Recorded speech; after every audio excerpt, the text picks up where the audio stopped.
If you are an aspiring junior developer and you are trying to button up and polish your presentation to employers or potential employers, I'm going to talk about 5 red flags that can hold you back, that are probably going to turn a lot of employers off. So please take these seriously. If you're doing any of these things, fix it. So we're going to start off with the very first one. Barely any code committed, right? Most of your journey of learning to code is going to be building projects. You should be committing those to something like GitHub. If there's nothing really committed, or there's a lot of, your activity is very infrequent, where like you're going several weeks over and over and over, there's a pattern, several weeks, potentially a month or two, where you're taking breaks of coding and then you come back. You're like, software engineers know you're not really growing doing that. It takes a lot of time. It takes a lot of consistency. And if there is a pattern of a lot of breaks where you are infrequently coding and trying to grow as a developer, that's a big red flag. You're probably at a very surface level. You really need to spend a tremendous amount of time digging deep and building a solid foundation and reinforcing it through a ton of project work. And you could even commit some coding challenges of things that you're working on. But the idea is to get comfortable with Git, get comfortable with committing it to GitHub, just create an automatic habit of it, push your stuff up, because remember, with GitHub, you can organize the projects you want to highlight. But seeing a profile with a ton of valid activity is usually a pretty good sign. Of course, it's not going to be the one thing employers look at, but if your activity feed is close to nothing and you're showing that you really aren't investing a lot of time into this and you're not being consistent, employers know that you're not that good. That's just the reality of things. And this is where, even if you're doing like tutorial-based projects and stuff like that, a lot of courses, a lot of tutorials encourage you to commit it to GitHub, to push that code to GitHub, to show that you are making progress, at least with something. You are trying every single week. You are making significant progress, and you are pushing forward for months and potentially years, right? This activity builds up, and it builds you into the good developer that you need to be hired. So be careful about taking long breaks, especially when it becomes a habit, it becomes a pattern. It usually is just a red flag for employers. So number 2, if you are committing, it's also a very common thing, and I did this, by the way, I did this myself. It's a common thing to create a graveyard of unfinished projects. Now, I love when developers will get curious and they will kind of explore and they'll build a little project, or maybe they'll build something to reinforce the concepts that they're learning. That is freaking awesome. Those projects that don't really turn into much, they're kind of just meant as learning tools, those are useful. Those are fine to keep on your GitHub profile. Again, you can showcase the projects that are complex enough, that are your portfolio projects, that you're proud to show an employer that they create real value, they're real, fleshed out, professional looking projects that you might even continue iterating on, but you had an end date potentially where you said, I am going to fill all of these requirements. This is what this app is supposed to do. I'm going to build it and I can call it finished. I can continue making it even better. That is an option. But I made it a point to create requirements up front. And I said, I am not going to stop with this project until I finish the MVP, the minimum viable product, the minimum it takes for that project to go live and provide value to real people. You can have a bunch of unfinished projects if they're learning tools, but if your pinned projects on your profile are unfinished projects, you know they're sloppy, you know the code is crap, you know it was supposed to turn into something else and you just gave up on it, those are very, very unimpressive projects, and holy shit does that show a lack of follow-through. There are going to be projects that you work on as a professional developer that you are going to be so sick and tired of. I just want to be done with this. Our teams are arguing. We just like the requirements are changing. I have to keep pushing back over and over. We are not even going to get a lot of users for this. You could come up with all these excuses in your head. You just hate the project. Whatever the excuse is, whatever the reason is, you fucking hate that project and you finish it anyways. That's part of being a developer. And when you have a graveyard of unfinished portfolio projects where you know you're capable of a lot more, you know it's unfinished. It's clear to other people that view it that it's unfinished. What do you think that signals? Do you really think an employer wants to hire someone that has no follow-through? Of course they don't. It takes grit. It takes a grind to finish this stuff. And if you are creating a bad habit of jumping from project to project because you are getting bored or you lose confidence and you don't, instead of like overcoming that challenge, you run away from it and jump into a new project, it's a red flag. Oh, by the way, if you're trying to become a front-end developer, I highly recommend you check out Scrimba. I'm specifically talking about their front-end developer career path. They have a fun, interactive way to learn how to code and become a web developer. And while that's true, that's not the main reason that I want to promote them, honestly.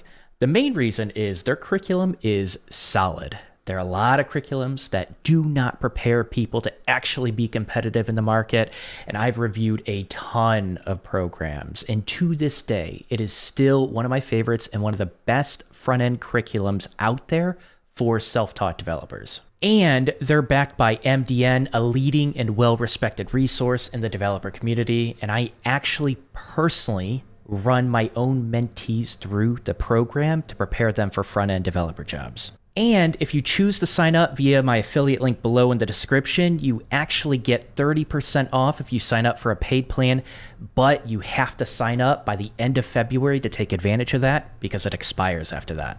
Anyways, check it out for yourself. What do you have to lose? And let's get back to the topic. Now, there's another type of profile that shows a variety of small projects. They're finished, but they're small, they're tiny. They don't really solve any complex problems, and they certainly don't require you to really thoroughly understand complex implementations. That can showcase your foundational knowledge and can showcase your growth as a software engineer, but the problems that you're solving are so small, it's not really challenging you in that way, and it's not showing employers that you can solve these more complex problems. If you are just building a variety of projects, you're not really diving deep enough to grow as a software engineer. A lot of people that have worked on a product for years at a company, kind of part of them moving more into a senior role is them gaining more of a foundational and more foundational knowledge, sometimes a breadth of knowledge, but certainly a depth of knowledge in their area, and they take ownership of that app. They know that chunk of code better than anyone else on the team, and they take that ownership.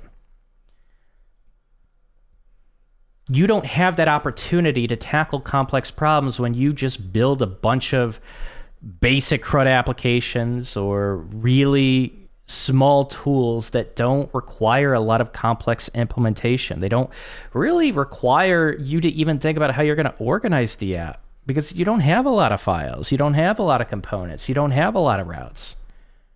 Do you really think that's going to showcase your depth of knowledge, which most junior developers lack, and employers know that? You really think your ton of small, your variety of projects showcase what you can truly do in a team? Absolutely not. It's surface level stuff. So many developers get rejected in the interview process because they just have surface level knowledge.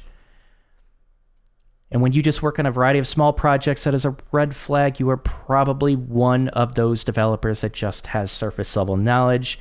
And man, as an employer, I'd be so tired of going through those same candidates, eventually finding out that they really haven't dove that deep. So that's a red flag. I'd be very careful about that. And to combat that, I've talked about this in my past video. Work on a capstone project, something that requires months, potentially a year plus to build and flush out and gain users and reiterate. Man, that project You're going to be in the top 5% of developers working on a project that complex. Most junior developers do not have the follow through to do something like that. Really focus on a capstone. You could have a variety of projects, but have that one single project that continues to grow in complexity. It looks like a professional portfolio project. You present it as such, and you talk about the users that use it. You talk about the real value that it provides. And hell, if you put a pricing model around it, you talk about the revenue that you've gained from it, right? And if you're not gaining revenue from it, you can track usage statistics. Google Analytics is great for some basic statistics like that. But man, the variety of small projects I really think hurts a lot of junior developers. But we're going to get out of the technical realm right now. Let's talk about your social media presence. If you are trying to land a developer job, shut the fuck up with politics. Just shut the fuck up. Please, for the love of God, shut the fuck up. Stop with the controversial issues. Stop showing the world that when you are trying to become a professional, you act like someone who has no control over their emotion and gets involved and gets baited and gets dragged into controversial conversations, especially if you're a shit poster, especially if you're petty with it. Now, you're doing your own thing. I shit post. There are a lot of people that shit post, and there are a few people that get away with it while working for professional companies. I'm not working for anyone. I'm good. I'm chilling. I shit post. But if you are trying to be a professional, come on. You know most companies don't want to deal with petty people that always have to inject they always have to have a strong opinion about something controversial. They have to inject politics into the workplace. No one wants to work with people like that. No one does. No company wants to deal with people like that. It almost always ends up in unnecessary drama. Sometimes people quit. Sometimes the company's own workers will shit on the company because they don't back up a certain issue. If you're trying to look like a professional, just stop getting involved in that conversation online. Even if you tend to present yourself in a fairly wholesome manner, companies generally are kind of going to look at that like, is this person going to bring drama into the workplace? Is this going to turn into something? A lot of companies are looking to just completely toss candidates that show any sort of risk in hiring. Don't give them that excuse. Get a burner account. Listen, like I said, I shitpost. I troll. I wouldn't do this if I was applying to companies. But if you want to hide your identity and shitpost. I don't think there's anything wrong with shitposting. Just understand, we have to have some common sense here. If we are looking like a professional, stay the fuck out of a lot of controversial social issues, or you take a chance talking like that and you really try to link up with a company that is very politically or socially motivated, and you can use that. But generally, the better and safer idea is just to stay out of those issues with your public profiles. Now, that's with controversial issues, but also being a developer is about dropping your ego. It's about being able to take feedback and not get defensive. It's about working with other people, with other developers in a very constructive manner, wanting to lift them up, not tear them down. You're not making fun of them or giving them shit because they didn't know something. Companies want to hire developers that lift others up. And that's how you want to be seen. And if you have to fake it, then you fake it for a little while and you just give compliments. I don't think you have to brown nose a bunch of people, but I do think there is value in at least transforming your interaction in society, in the world, to at least lifting some people up that you feel deserve it. And if you feel like no one deserves it, that's a personality thing. You got to work through that, because there are a lot of cool connections, a lot of meaningful connections you could build, a lot of relationships you could build in the dev industry if you just treated them kindly and you wanted to help them out, just like they'll eventually want to help you out. Being a developer in the industry is about building each other up and being humble enough to let others build them up as well. It's very synchronous like that. It's the teams work so well when you get a team of developers that are constantly, I don't think you have to be completely selfless, but you're being empathetic.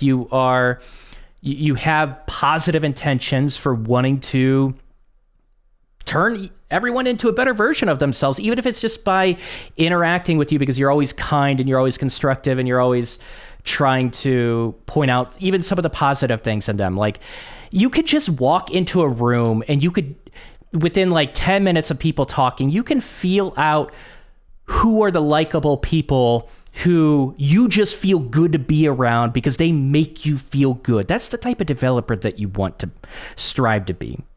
I don't think you're going to be perfect with it. And there are all sorts of personality types that might make that a little bit difficult for you. But like, it's something you should strive to be, because the dev industry and a lot of good developers that have a lot of relationships within the dev industry know that we are, like, technology is a fucking awesome thing that empowers a hell of a lot of people.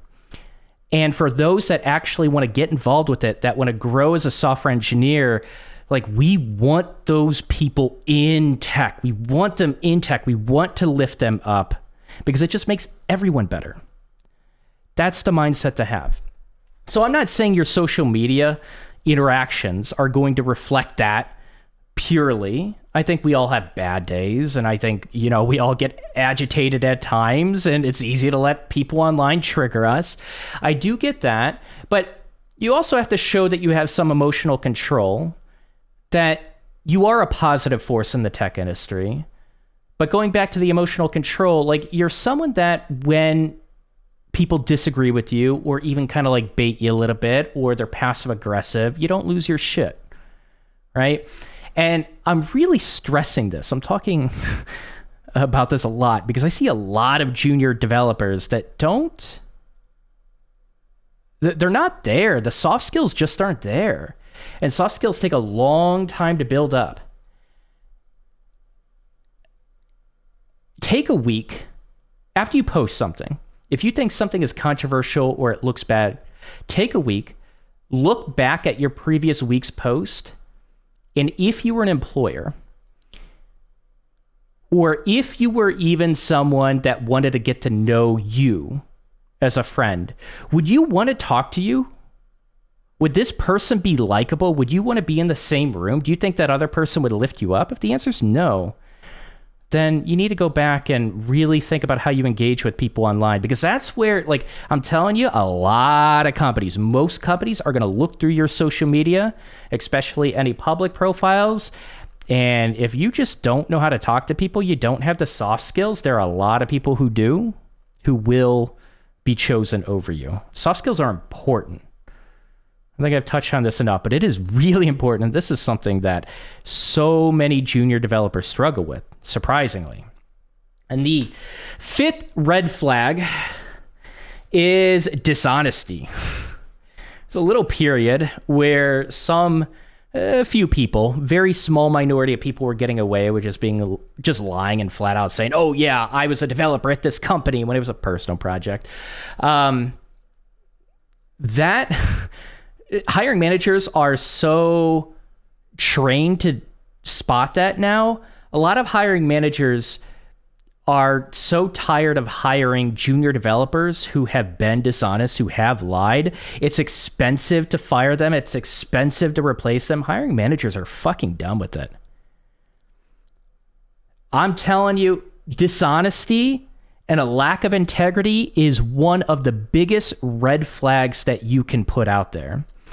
You can build your skills up. You can work on your soft skills. But if you can't even showcase that you have integrity and morals, that third thing takes a long time to build up, and most people never do. A lot of people just get set in their ways and their habits and their values, especially as you get older, and just expect that employer to never think that you're going to grow up and change. If you can't even be honest with what you're building, what you're working on, be humble enough to showcase that you are still learning this this technology and that's okay. You don't have to come off like an expert with it when you literally just watched a course and built one small project with it. Like, no, this is a cool technology, and I got like 5 more projects under my belt before I even want to talk about it. I don't think you have to wait to talk about it, but I think a lot of junior developers think they have to come off like an expert, right? Companies want to hire experts that know everything. No, companies want to hire passionate software engineers who give a shit about their craft. They have integrity, they're honesty, because if you don't even have that integrity and honesty, you're not going to have the real conversation you need to have with yourself that you have a tremendous amount of room to grow. You suck at this technology. You have a shitty foundation. You're not able to solve complex problems yet. You are fucking up a lot of coding challenges. You have so much more room to grow. And if you can't even be honest and have integrity, why the fuck should any employer trust that you are going to actually take ownership of this and grow as a software engineer? I wouldn't trust you. Would you trust you? So I really want you to think about that. That last one really hurts a lot of people. There are junior developers getting hired that are humble enough to admit when they don't know a technology, when they still have a ton of room to grow. Companies that's the strength of junior developers, is you are hungry to grow. You like this thing. You have that fire in you that some senior engineers have extinguished in themselves. And you are humble enough to accept feedback and grow. You don't come in with a bunch of bad habits. It's a fresh slate. And some of you have this idea that you have to act like a senior engineer, be this expert that knows everything with no humility. How do you think that goes for most people that do that? You've lost the one advantage you have as a junior developer. The one advantage by lying and being dishonest and showing that you're not really willing to grow. Man, it sucks to see so many junior developers doing that. And when I say so many, I still do think it's more of a minority that does this, but there's a lot of junior developers doing this. That's it. Those are the red flags. Now, there are a lot of other red flags, and I am happy to dive into those. So if you want me to dive into more red flags, things to watch out for, definitely let me know in the comments. But as always, I love to read your comments, and I'll see you next time.